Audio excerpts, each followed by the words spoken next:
Mesdames, Mesdemoiselles, Messieurs, bonjour. Un Boeing de la compagnie Pan American Airways est tombé il y a quelques heures en mer, peu après son envol de l'aéroport de Papeete. Il y avait 79 personnes à bord, dont 6 Français. On parle de quelques survivants. Mais on vient d'apprendre qu'une hôtesse de l'air qui avait pu être secourue a succombé à ses blessures dès son arrivée à l'hôpital. C'est un 707 qui se rendait de Papeete à Los Angeles. Il semblerait que le pare-brise du Boeing ait éclaté. Le pilote aurait alors demandé à se poser selon la procédure d'urgence, mais il n'a pu y parvenir. Nous aurons tout à l'heure le correspondant de l'ORTF sur place à Papeete en ligne. L'actualité, vous le voyez, ne s'est pas améliorée depuis hier. À Dubaï, la situation est toujours la même, mais de pire en pire, bien sûr, pour les passagers qui sont à l'intérieur du 747 détourné et au soleil de Dubaï depuis maintenant 55 heures. Voici les dernières images, les dernières informations qui nous soient parvenues en fin de matinée. En ligne de Dubaï, notre envoyé spécial Didier Hadès. L'émotion soulevée ici par l'arrivée du Mont Carmel dans la nuit de vendredi fait maintenant place à une certaine lassitude de la part des autorités qui s'entendent inlassablement répéter qu'il faut attendre les ordres. Il y a quelques minutes encore, j'écoutais les brefs dialogues qui s'engagent entre l'avion et la tour de contrôle où se trouve le ministre de la Défense de l'Émirat et le président de la Japan Airlines. Le PDG japonais voulait s'entretenir avec l'un des pirates de l'armée rouge en japonais. Pas question, lui fut-il répondu, nous ne parlerons qu'en arabe et nous ne pouvons rien dire tant que nous n'avons pas reçu les ordres. Un peu plus tard, les pirates précisaient que les autorités de Dubaï seraient contactées de l'extérieur incessamment. Alors, l'attente reprend pour les 145 personnes qui sont enfermées dans ce four qu'est le Jumbo Jet. La température atteint près de 70 degrés sous le soleil. Et il est bien évident qu'un avion n'est pas fait pour absorber de telles températures. À l'intérieur même de l'appareil, il ferait quelques 35 degrés. Et quand on songe que les passagers ont tous été réunis en un même point de l'avion, on peut s'imaginer que c'est un calvaire que vivent en ce moment les otages. Et en particulier le plus jeune, une petite fille de 4 ans, et le plus âgé, qui en a 70. Et il n'est toujours pas question d'évacuer les femmes et les enfants. Didier Hadès, 24 heures sur la une, Dubaï. À ce que vient de nous dire Didier Hadès, on apprend que ce matin, en plus des 300 soldats en armes qui encerclent toujours l'aéroport et tiennent sous leur feu le Boeing, mais à distance respectable, distance imposée par les pirates, le dispositif de sécurité a été renforcé. En plus des patrouilles autour de l'aérodrome, les autorités de l'Émirat ont fait venir ce matin même une compagnie de mitrailleuses. À l'exception d'un homme que l'on voit apparaître de temps à autre à la porte, les hublots ne laissent voir aucun mouvement à l'intérieur de l'avion, ce qui laisse supposer que les passagers sont contraints de rester toujours assis à leur place. On peut donc dire ce matin qu'à bien des égards, ce détournement ne ressemble pas aux autres. Il semble que sur place à Paris, au siège de la Japan Airlines, il y ait du nouveau. Sur place, Jacques Collet. Eh bien oui, Jean-François Robinet et les téléscripteurs de la Japan Airlines jouent décidément un rôle déterminant dans notre information. C'est par eux que nous avons pu prendre connaissance vers midi du message que M. Assada, président de la Japan Airlines, qui se trouve à Dubaï dans la tour de contrôle, a essayé de faire parvenir aux pirates de l'air, qui, vous le savez, ainsi que l'a dit Didier Hadès, ont refusé tout message provenant d'une personnalité japonaise, n'acceptant tout au plus que de parler en arabe. M. Assada voulait leur faire parvenir ce message, qui est assez émouvant, c'est la raison pour laquelle je vous le lis. Je suis M. Assada, président de la Japan Airlines. Les familles et le peuple japonais s'inquiètent du détournement. Nous ne savons pas vos intentions ni ce que vous voulez. Ce que vous avez fait est contre l'humanité et contre les passagers de l'avion qui n'ont rien à voir avec vous. Voulez-vous bien relâcher ces passagers? Les pirates de l'air n'ont évidemment pas pu prendre connaissance de ce message. Par contre, ici, il semble que l'inquiétude dans les milieux japonais soit très vive, puisque ce matin, M. Nakayama, ambassadeur du Japon, est venu rencontrer M. Tanaka, le représentant général de la Japan Airlines à Paris. Bien évidemment, il a observé en sortant la plus grande discrétion. Voilà ce qu'ici, sur les Champs-Élysées, nous avons pu apprendre ce matin. À vous, Jean-François Robinet. Oui, à propos des messages qui seraient ou ne seraient pas parvenus aux pirates de l'air, les choses sont très confuses. Un message a donc été envoyé par le président directeur général de la Japan Airlines. Une information parle d'un message qui avait été adressé aux membres du commando, message dont l'origine est restée secrète. Ce message leur ordonnant soit de libérer tous les passagers de l'avion, soit de les tuer immédiatement. Mais, je vous le dis, tout cela est très confus. C'est une information dont on ne connaît absolument pas la source. C'est l'agence Associated Press qui la transmet, mais en disant bien que tout cela n'est absolument pas officiel. On ne sait toujours pas, en tout cas, qui sont les pirates de l'air. C'est un commando qui comprendrait, semble-t-il maintenant, 4 hommes, un Japonais, 2 Arabes et un Européen. Le 5e membre du groupe, une jeune femme, a été tuée, vous le savez, par l'explosion d'une grenade. Elle avait donné comme nationalité une origine péruvienne. Ces informations proviennent du témoignage du chef steward japonais qui avait été blessé lui aussi lors de l'explosion de la grenade et qui a été hospitalisé à Dubaï. Les pirates n'ont toujours pas dit ce qu'ils voulaient, ni les raisons exactes de leurs gestes, et pour les Japonais et pour les passagers, vous l'imaginez, la tension doit être encore plus terrible. Quel peut être leur état d'esprit, quelles peuvent être les réactions psychologiques d'êtres humains confinés dans un espace réduit, menacés par des armes et dans une incertitude complète. Voici ce qu'est l'intérieur d'un Boeing 747 et ce qu'en pense un médecin psychologue. Le Boeing 747 est le plus gros transporteur de passagers existant actuellement. Il peut emmener jusqu'à 490 personnes, on le surnomme Jumbo. Mais plus encore que par sa capacité de transport, il diffère des autres appareils par sa conception en 3 niveaux. Au niveau supérieur, on trouve le poste de pilotage et les salons de première classe. Immédiatement en dessous, le pont principal est entièrement réservé aux passagers. Enfin, les soutes occupent le niveau inférieur. C'est 30 minutes après le départ d'Amsterdam qu'une jeune femme utilise cet escalier et débouche dans les salons de première classe. C'est alors qu'elle menace les passagers avec une grenade. Un steward veut intervenir, mais la grenade explose. La jeune femme est déchiquetée, le steward blessé. Au même instant, un Arabe, sans doute le chef de l'opération Al-Qassam, qui se trouvait auparavant en première classe, traverse le salon supérieur et rejoint le poste de pilotage, d'où il lance son premier appel.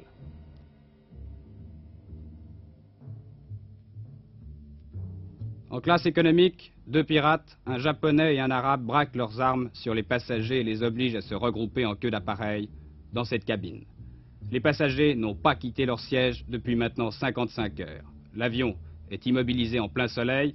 À Dubaï, la température avoisine 50 degrés à l'ombre. Enfin, parmi les 140 otages, il y a 32 vieillards et une petite fille de 4 ans. 140 passagers ramassés à l'arrière d'un appareil surchauffé, mal ravitaillé, manquant probablement de vivre, ça c'est pas tellement dramatique, mais de liquide. Tout peut se produire. N'importe quel état de panique, n'importe quel état d'anxiété, individuel ou collectif, avec les réponses que ça entraînera de la part de leurs ravisseurs, tout peut arriver. On ne peut pas faire de pronostic. Ça peut se terminer bien, ça peut se terminer par un carnage aussi horrible que celui de Lod en mai 72. Pensez-vous que la claustrophobie soit le facteur déterminant? Ah oui, alors ça, je réponds d'une manière tout à fait affirmative. Vous avez été, j'ai été dans des avions qui, pour des raisons techniques, étaient en bout de piste pendant 20 minutes ou 1 heure. Eh ben, on a envie d'en sortir, même si on est un sujet parfaitement équilibré. Or là, comme il s'y ajoute la peur, l'angoisse, l'incertitude aussi, et puis la menace des armes à feu, eh bien, tout peut arriver et nous sommes à la veille d'un drame et je souhaite de tout mon cœur qu'il soit évité, mais je ne peux pas vous le garantir sur mesure. Hein. Que pourrait-il se passer selon vous? Il peut se passer que, d'abord, il est probable que les ravisseurs sont un peu survoltés par certains médicaments, et je pense aux amphétamines qui ont une grosse vogue dans ce genre de pays. Et puis, je pense aussi qu'un mouvement d'énervement, vous savez, une grenade, ça se découpille vite. Une gâchette de STEM ou de n'importe quelle mitrailleuse, ça s'appuie vite. Il peut arriver n'importe quel carnage et nous sommes à la veille d'un drame dont je souhaite qu'il soit évité. Pensez-vous que la présence d'un enfant ou la présence de femmes, puisqu'il y a des femmes à bord, puisse, disons, contrebalancer ces impressions négatives? Mais non, je ne le pense pas du tout. S'ils y avaient pensé, ils y auraient pensé avant, c'est pas après, vous comprenez? Et puis ce gosse, combien d'heures va-t-il vivre encore? Il est déshydraté, il est en pleine chaleur, il faudrait le mettre dans la glace, le mettre sous perfusion, tout ça n'est pas fait et ne peut pas être fait parce que les ravisseurs l'interdisent. Je pense que c'est un crime contre l'humanité et je dis ce que je pense.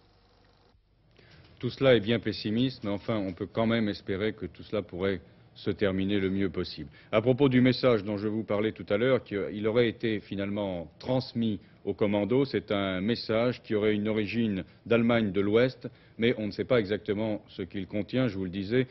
Selon la tour de contrôle, ce message aurait ordonné au commando soit de libérer tous les passagers de l'avion, soit de les tuer immédiatement, mais on ne connaît pas exactement ce qu'il y a dans ce message, donc il ne faudrait pas trop tenir compte de cette information. Je vous le disais tout à l'heure, on ignore toujours à quelle organisation appartiennent les membres du commando. Et c'est là encore un cas unique, Christian Brincourt, depuis le début des détournements d'avions. Ce qui frappe les observateurs dans cette affaire de détournement hors série, il faut bien le dire, c'est l'incertitude de l'avenir. Voici donc presque 4 jours maintenant que les pirates de l'air se sont emparés de ce Jumbo et on ne sait toujours pas pourquoi. Qui sont-ils ces hommes? Des pro-palestiniens vivant en marge des organisations officielles? Ces dernières organisations désavouent complètement ce détournement.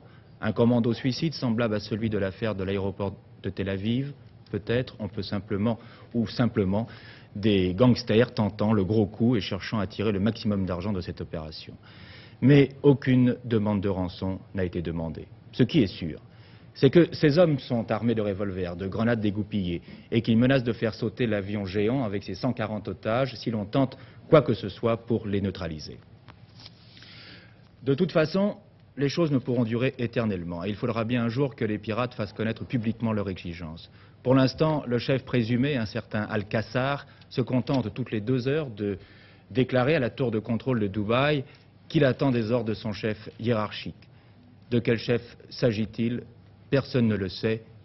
On peut aussi retenir une hypothèse. On commence à se demander si cette jeune femme brune qui s'est tuée accidentellement avec sa grenade au moment du détournement de l'avion n'était pas l'âme du commando, le véritable chef de l'opération. Et avec sa mort, les pirates auraient donc perdu le véritable plan du détournement et se sont trouvés forcés de tourner en rond. Sur le plan pratique, le long voyage incertain de ce Jumbo le prouve. En attendant, 140 personnes, dont 32 vieillards, une fillette de 4 ans, des femmes et des hommes, tous épuisés par une chaleur épouvantable et par une peur permanente, attendent que l'on décide de leur sort. Une information de Tel Aviv à l'instant déclare que le gouvernement israélien ne permettrait pas au Boeing détourné de se poser, à supposer qu'il reprenne l'air, ne permettrait pas de se poser sur un aéroport israélien, ni même de pénétrer dans l'espace aérien israélien. C'est ce qu'estiment les observateurs en Israël.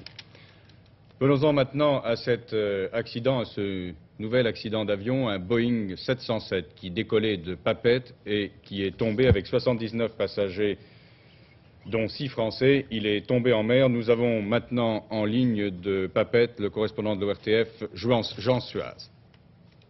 Est-ce qu'on a déjà des précisions sur le nombre des blessés? Il n'y a qu'un seul survivant pour l'instant à la catastrophe aérienne de Papeete.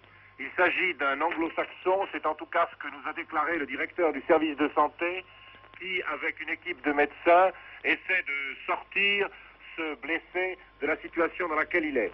Par ailleurs, il y a 6 corps qui sont maintenant alignés à la morgue, 6 sur les 79 personnes qui étaient à bord de cet avion, qui s'est écrasé à 22h10 local, soit 9h10 ce matin 23 juillet à Paris, juste après le décollage à Papeete. Est-ce que l'on sait déjà comment la catastrophe a pu se produire?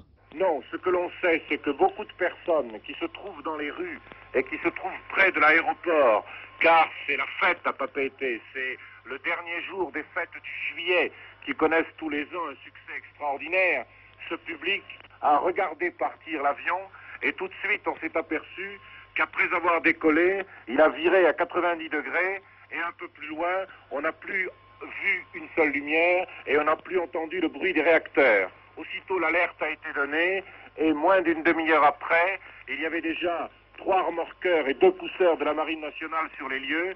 On a retrouvé les débris, 1 mille nautiques en mer au nord de la passe de Papeete. Vous le voyez, l'actualité est bien pénible aujourd'hui encore. Voyons tout de même ce qui se passe dans le reste du monde. Au Moyen-Orient, toujours, la marche de l'unité effectuée par les Libyens vers le Caire n'a pas eu d'autre résultat que de rendre plus confus les rapports entre l'Égypte et la Libye et le projet de fusion entre les 2 pays. Le président El-Sadat était opposé à cette marche. On ignore si le colonel Kadhafi était pour ou contre, mais en tout cas, il ne l'a pas empêché. Aujourd'hui, on attend un discours des 2 hommes d'État, l'un au Caire, l'autre à Tripoli. Kadhafi revient, Kadhafi continue, Kadhafi nous ne voulons personne d'autre que toi. C'est ce que scandent inlassablement les dizaines de milliers de Libyens dans les villes de Benghazi et de Tripoli. Depuis hier, la Libye n'a plus ni président, ni gouvernement. Le Conseil du commandement de la Révolution a démissionné pour inciter le colonel Kadhafi à revenir sur sa décision. De son côté, Kadhafi n'est pas sorti de sa retraite, en l'occurrence la caserne de Benghazi. Cet après-midi, il doit se rendre au stade de la Cité des Sports de cette ville et doit prononcer un discours pour expliquer les raisons qui l'ont poussé à démissionner. Toutefois, dans les milieux arabes, on pense généralement que le colonel Kadhafi reviendra sur sa décision sous la pression populaire, un peu comme le colonel Nasser en 67, le Raïs dont Kadhafi se réclame. De son côté, à l'occasion du 21e anniversaire du renversement du roi Farouk, le président Sadat s'est adressé ce matin au peuple égyptien pour affirmer sa détermination à libérer par la force tous les territoires occupés. En ce qui concerne la fusion entre l'Égypte et la Libye, le président Sadat s'est montré pour le moins réservé. À l'évidence, il ne partage pas l'enthousiasme du bouillant colonel Kadhafi. Et sans préjugés sur l'avenir, l'union entre l'Égypte et la Libye ne risque guère de se faire le 1er septembre prochain, comme il était initialement prévu. Une explosion souterraine de forte puissance a été enregistrée ce matin en Sibérie. On indique à Uppsala que cette explosion serait l'une des plus fortes jamais enregistrées. Aucun commentaire pour l'instant sur cette explosion nucléaire soviétique souterraine, mais en revanche toujours des protestations contre l'explosion française dans le Pacifique.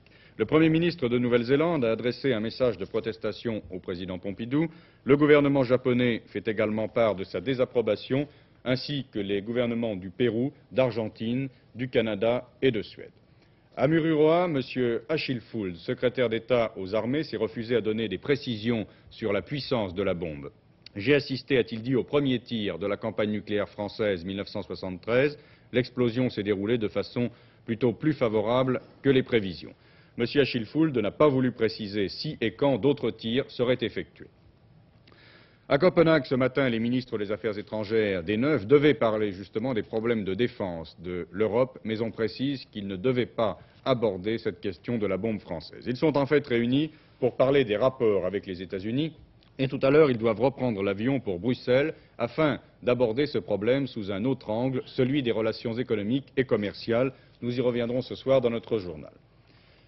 Chez LIP, à Besançon, c'est la 6e semaine de contrôle de l'usine par les ouvriers. Ce matin, une prise de contact devait se dérouler entre les ouvriers et quelques cadres qui s'étaient désolidarisés de leur action.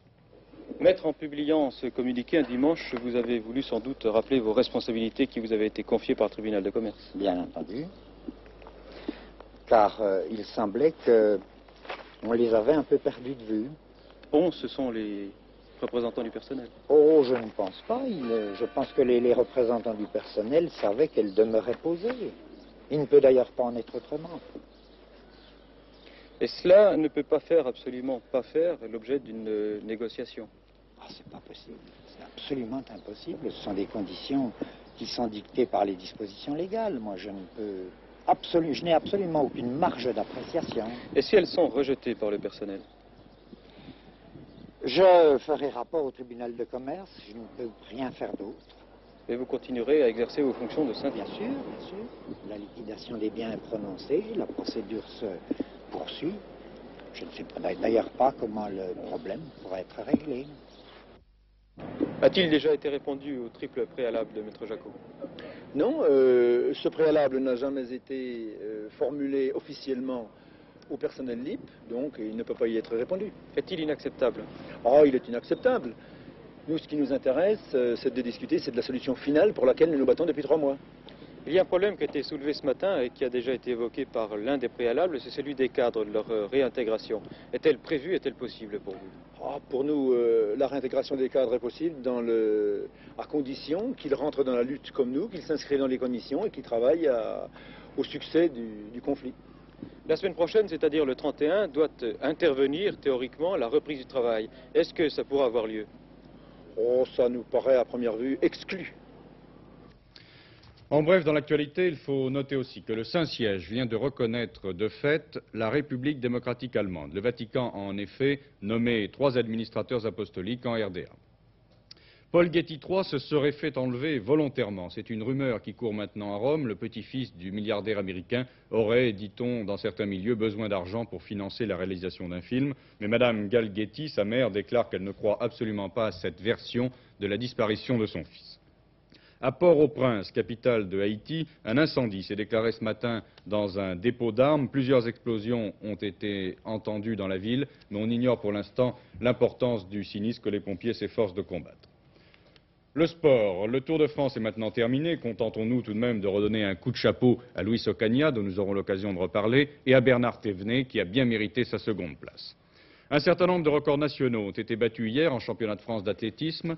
Poanieva a sauté 2,22 m à son troisième essai. Brouzé, avec un jet de 20,20 m au poids, est le premier Français à franchir la barrière des 20 mètres. L'Amitié a réussi 16,65 m au triple saut et Marcel Philippe a égalé son record de 800 mètres en 1 minute 46 secondes 5 dixièmes. Record également au disque pour Catherine Bazin avec 59,92 m. Automobile, victoire française aux 6 heures de Watkins Glen de l'équipage Pescarolo-Larousse sur Matra-Simca. La dernière épreuve en Argentine décidera maintenant du titre mondial entre Matra et Ferrari. Enfin, aux 24 heures de Francorchamps, pour la 5e épreuve du championnat d'Europe Tourisme, victoire de BMW, une course qui a été malheureusement tragique puisque 2 pilotes sont morts, vous le savez, Roger Dubow et l'Allemand Peter Joyston. Essayons maintenant, malgré l'actualité, de ne pas oublier que c'est quand même l'époque des vacances. Mais en vacances aussi, il se passe parfois certaines choses plus ou moins insolites. C'est tout à fait le cas d'ailleurs près de Saint-Tropez, sur la plage de Pamplonne. Mais vous voyez de quoi je veux parler.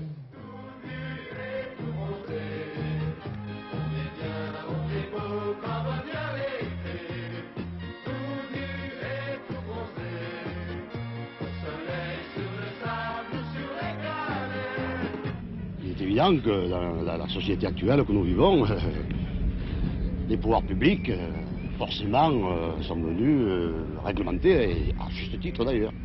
Puis la mode étant, d'une part, ou alors est-ce, je sais pas, l'évolution peut-être des temps actuels. Les gens maintenant se promènent des seins nus, et petit à petit, tout ça s'élargit de plus en plus. On le voit à Cannes, on le voit partout, quoi.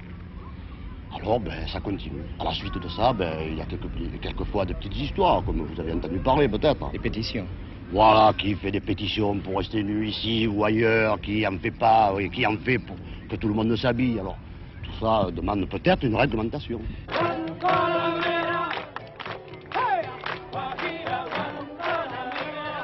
Vous vous amusez aussi beaucoup, je crois, lorsque de temps à autre les CRS arrivent. Ah, ça c'est très amusant. C'est très amusant parce que dans la bande, vous avez des gens qui ne sont pas habitués à porter des maillots de bain et qui ont un peu amplifié avec le temps et qui ont beaucoup de mal à remettre leur maillot de bain. Alors, ça pose des problèmes, ils se tortillent pendant 2 heures pour rentrer dans le maillot de bain, ça c'est amusant. Ça c'est amusant. Et vous-même, vous avez été obligé de mettre une culotte de pyjama pour travailler ici? Oui, parce que c'est justement le problème de ces gens qui viennent photographier dans le... Bon, qu'ils photographient ce que je fais, je suis là, il n'y a pas de raison qu'ils ne me photographient pas, je suis là sur le trottoir, je suis à la disposition de tout le monde. Mais qu'ils ne me photographient parce que je suis nu, c'est un autre problème. C'est la pleine activité actuellement dans le secteur de la couture. À partir d'aujourd'hui, nous vous présentons la mode de l'hiver prochain. Nous commençons avec Louis Ferraud. Je crois qu'au départ, la création est toujours un peu abstraite. On crée une femme abstraite. Je la vois désirable avant tout, je la vois souple, je la vois comme une valse.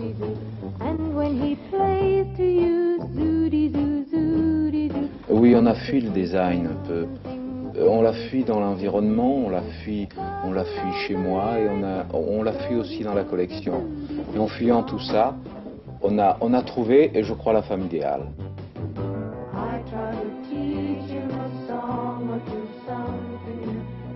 J'ai choisi de lui faire porter surtout des vêtements déstructurés, totalement déstructurés, très souples, qui suivent son corps.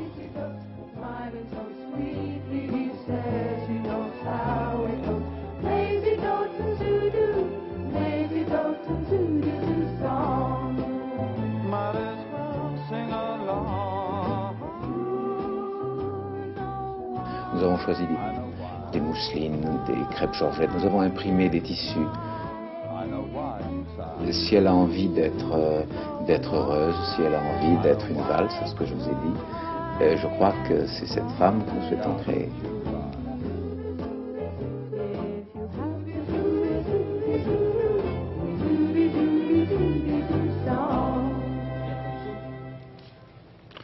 Je reçois une information à l'instant à propos du message dont je vous parlais au début de ce journal, un message qui aurait été adressé au commando du Boeing, au commando qui a détourné le Boeing, cet avion se trouvant toujours à l'heure actuelle sur l'aéroport de Dubaï avec les 140 personnes à bord. Je vous lis ce message tel que je le reçois ici. Si vous avez l'intention de tuer les passagers qui se trouvent à bord du Jumbo, faites-le tout de suite, sinon soyez assez humains pour les libérer. Il paraît ridicule que vous permettiez à ceux que vous avez manifestement l'intention de tuer de recevoir des boissons et des repas. Nous vous prions de renoncer à votre projet. Il y a d'autres moyens qui permettent d'atteindre vos objectifs politiques sans effusion de sang. Et ce message serait signé par 13 569 habitants de la République fédérale d'Allemagne. Ce message a donc été transmis au commando par la tour de contrôle de Dubaï. Vous le voyez, il ne s'agit donc absolument pas d'un message d'une organisation quelconque. Notre magazine, aujourd'hui, la mer. Si vous êtes marin amateur, il vous faut prendre beaucoup de précautions pour naviguer. Nous rappelons ici les précautions donc essentielles à prendre avant de s'embarquer, car chaque année, il y a de nombreux accidents provoqués par un manque de connaissances et aussi par l'insouciance.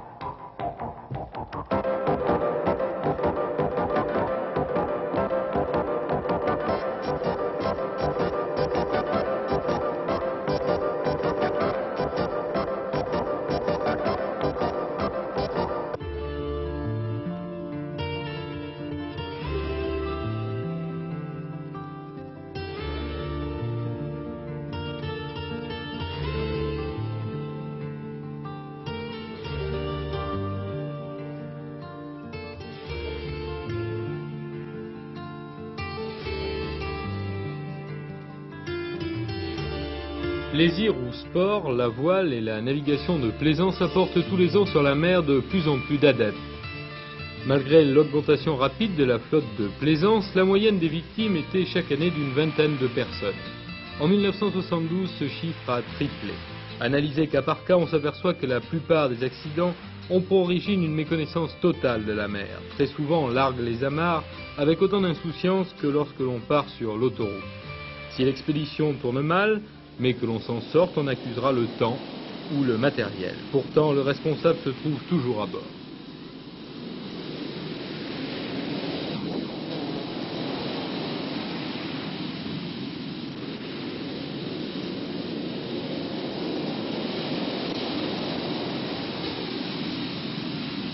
Dans un souci d'efficacité accrue, des centres régionaux opérationnels de surveillance et de sauvetage ont été mis en place depuis quelques années. En matière de sauvetage, il y a beaucoup d'administrations qui sont concernées par ce problème, qui ont des moyens, aussi bien des moyens maritimes que des moyens aériens. Et c'est ainsi que vous avez par exemple l'administration des douanes qui possède des moyens nautiques avec toutes les vedettes des douanes, des moyens aériens avec des avions et des hélicoptères. Vous avez la gendarmerie nationale qui possède des vedettes également et des hélicoptères et bientôt des avions.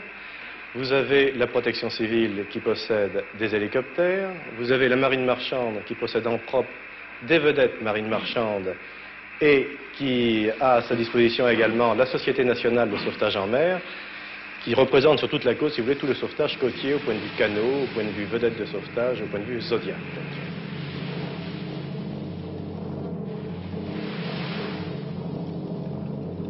Dans cette tâche considérable, la Société nationale de sauvetage en mer, association à but non lucratif, a un rôle important à jouer. La Société nationale de sauvetage, avant c'était les hospitaliers sauveteurs bretons, il y a eu une fusion de fait, et maintenant c'est une société nationale. Les équipages sont bénévoles, soit avec des marins pêcheurs ou des anciens de la marine marchande, des gens en retraite, qui prêtent leur concours à cette société.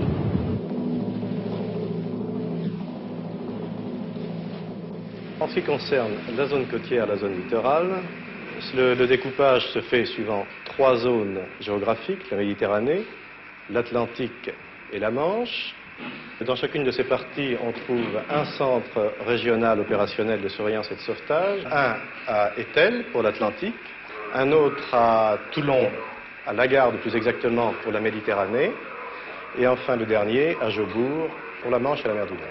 Sémaphore du Groin, pourriez-vous me donner des détails sur le yak Cocorico, parti ce matin de Granville-à-Vous?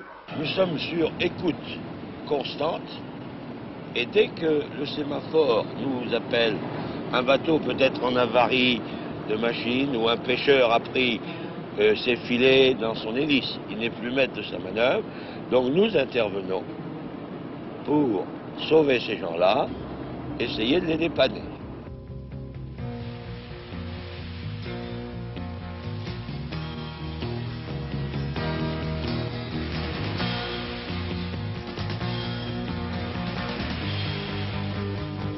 À vocation strictement humanitaire, la société joue sur la mer le rôle de la Croix-Rouge sur Terre. En conséquence, elle n'effectue pas de mission de surveillance, mais se tient prête à tout moment à intervenir sur le lieu d'un sauvetage. Ainsi, l'année dernière, elle a pu assister 3212 bateaux et sauver 612 personnes. Nous travaillons pendant la saison estivale environ à 80% pour la plaisance, ce qui est assez énorme. Alors si vous voulez, puisque nous parlons de plaisance, il faut quand même distinguer la plaisance des plaisanciers sérieux, disons, des plaisanciers clubs, qui en général est une plaisance qui se fait tout à fait correctement, et la plaisance que l'on peut appeler sauvage, c'est-à-dire les plaisanciers qui arrivent le long des plages avec leurs voitures, leurs chariots et leurs engins, et qui débarquent et qui mettent leur engin à l'eau sans trop savoir ce qui se passe, et en particulier toutes les conditions météo locales et générales. Le danger, c'est de partir d'insouciant, parce que la mer, en quelques heures, peut devenir très forte. Alors, suivre d'abord la météo, avoir un bateau capable de supporter les coups de vent, ça c'est élémentaire, ça. On ne va pas avec un dériveur au large, on va avec un bateau, et même si vous avez un bateau solide, il faut savoir s'en servir. Les accidents survenus en croisière ont deux causes principales, navigation partant trop fort pour le bateau ou pour la compétence de l'équipage, et omission du port de la brassière et du harnais de sécurité. 10 personnes en 72 sont mortes sur cette dernière négligence.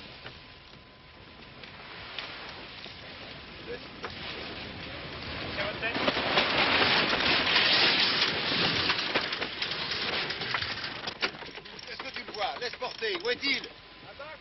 Laisse porter, laisse porter, laisse porter, laisse porter. Trop vite. Laisse porter à fond. Laisse porter. À bas, à bas.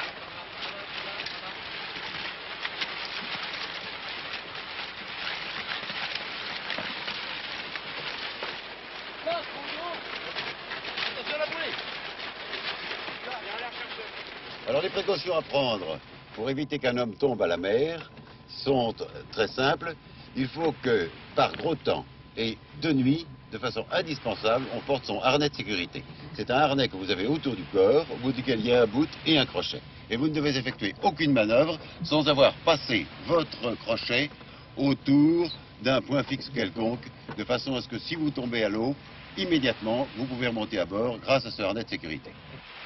Il faut penser que par gros temps, tous les risques en mer sont multipliés et que seul le mélange de modestie et de compétence donne ce sens marin obligatoirement nécessaire pour se sortir d'un mauvais pas. On peut conseiller, si c'est possible, d'avoir un matériel de sécurité extrêmement correct, c'est-à-dire que tout soit à bord.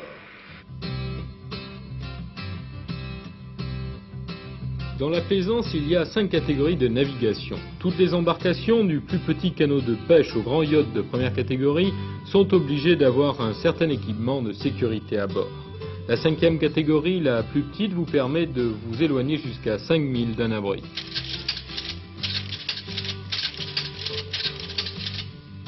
La 4e catégorie vous permet, elle, de naviguer jusqu'à 20 milles.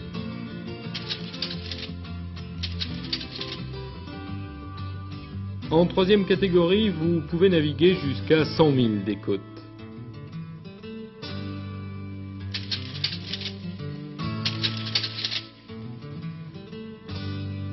La 2e et la 1re catégorie autorisent, elles, la croisière en haute mer avec un équipement beaucoup plus complet. C'est beau d'avoir des fusées, si elles sont périmées, si elles sont humides, ben c'est pas la peine d'en avoir. C'est beau d'avoir un canot de sauvetage, si la bouteille d'air comprimé est vide.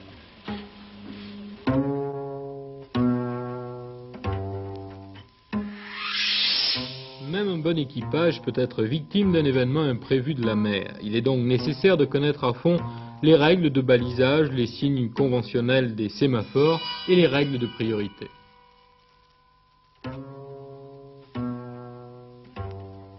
Il y a toutes les règles de sécurité qui sont extrêmement précises, toutes les règles concernant les abordages en mer, toutes les règles concernant la navigation à l'intérieur d'un chenal, la navigation en bordure de plage, les rencontres entre différents voiliers. Il y a des règles de mer qu'il faut absolument respecter.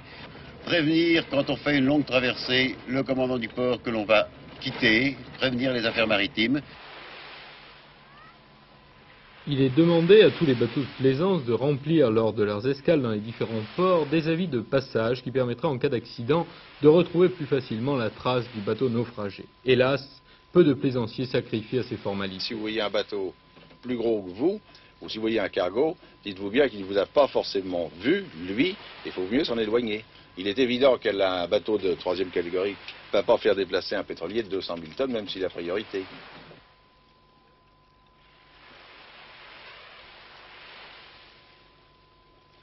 Si vous embarquez quelqu'un à bord d'un bateau, il est indispensable que, dès le début, vous lui appreniez à manœuvrer ce bateau, que vous lui montriez où est la drisse de foc, où est la drisse de grand voile. Vous lui apprenez les différentes manœuvres à faire sur le bateau pour que, s'il arrive un pépin quelconque, elle sache quoi faire. Le conseil que tout plaisancier peut donner à nos plaisanciers, c'est de commencer par les dériveurs légers. Il y a des écoles, il y a suffisamment d'écoles de voile en France, il y a suffisamment de clubs nautiques en France. Puis après, on commence par la croisière, mais on n'achète pas un bateau de plusieurs millions d'anciens francs. Ça, on peut avoir les possibilités, et puis partir sur la mer Jolie. C'est un suicide, ça. Parce que vous engagez votre vie, vous engagez celle de vos équipiers, et vous embêtez tous les services de sécurité qui vous recherchent, qui engagent souvent des quantités énormes de moyens, les avions, des bateaux de guerre d'assistance, pour vous chercher.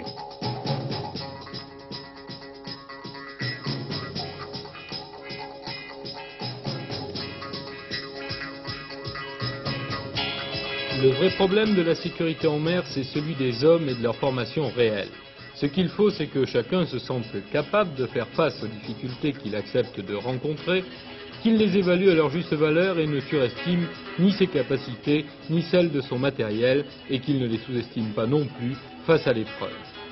La réglementation est bonne, la surveillance et les moyens de sauvetage efficaces restent à en appeler à la conscience des gens qui prennent la mer.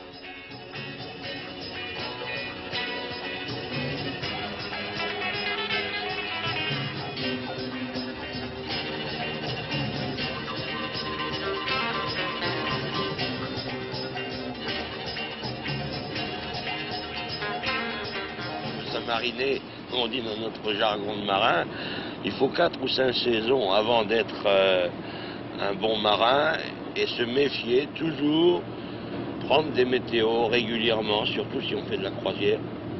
La mer, il ne faut pas la narguer, elle est toujours maîtresse.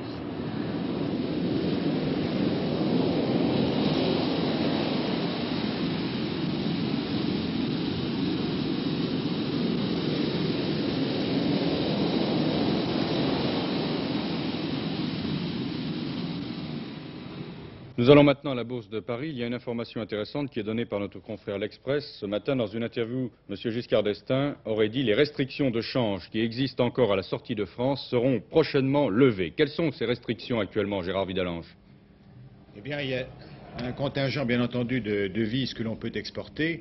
Ces mesures intéresseront surtout les touristes et beaucoup moins les investisseurs français qui ont l'occasion ou qui sont incités à investir à l'étranger, où il y aura toujours, bien entendu, un contrôle qui subsistera. Mais enfin, disons qu'il y aura un désarmement en ce qui concerne tout de même l'échange en faveur des touristes. Le dollar, eh bien, bat toujours de l'aile. Ce matin, le dollar est en baisse sur tous les marchés. Par contre, le mark, Sa Majesté le mark, eh bien, se porte fort bien. Le mark est à son plafond en ce qui concerne l'évolution de la monnaie entre son prix plancher et son prix plafond. L'or, en revanche, s'est redressé assez sensiblement. Aujourd'hui, nous le verrons dans un instant.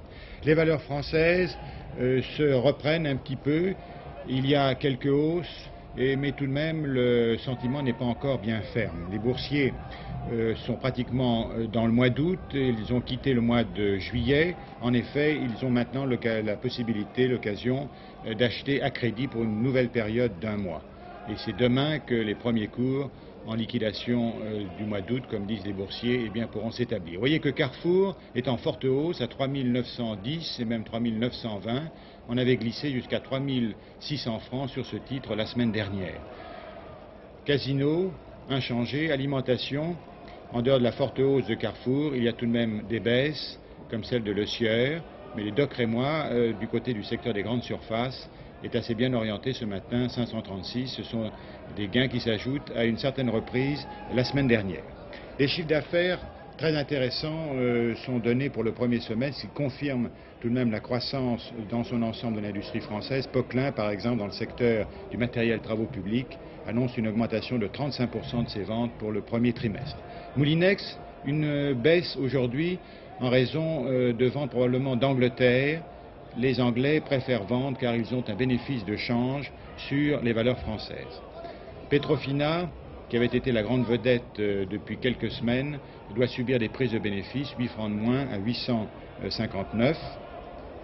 Dans l'ensemble, il y a une certaine résistance du côté des placements défensifs comme les placements immobiliers ou les placements de sociétés de financement comme le financement du téléphone Finextel. Le lingot, 15 880, oui, c'est une forte hausse, puisque vendredi, le lingot valait 15 580, le Napoléon, 121 francs 50 contre 118 francs 90. La rente Pinet, le 3,5, 52, 58, vaut aujourd'hui 274 francs 30. C'était le cours que j'avais vu en bourse il y a quelques secondes. Je pense qu'il a été confirmé. Voici le cours de la rente. 3,5, 52, 58, eh bien, il n'y a pas de cours, mais c'était 274 francs 30. À vous, Jean-François Robinet. Une toute dernière information à l'instant. À Moscou, en demi-finale de Coupe Davis, l'Union soviétique et la France sont à égalité, une victoire partout en simple. Je n'ai rien de nouveau à vous dire sur ce qui se passe à Dubaï. Aucune autre nouvelle pour l'instant. Rendez-vous à 19h45.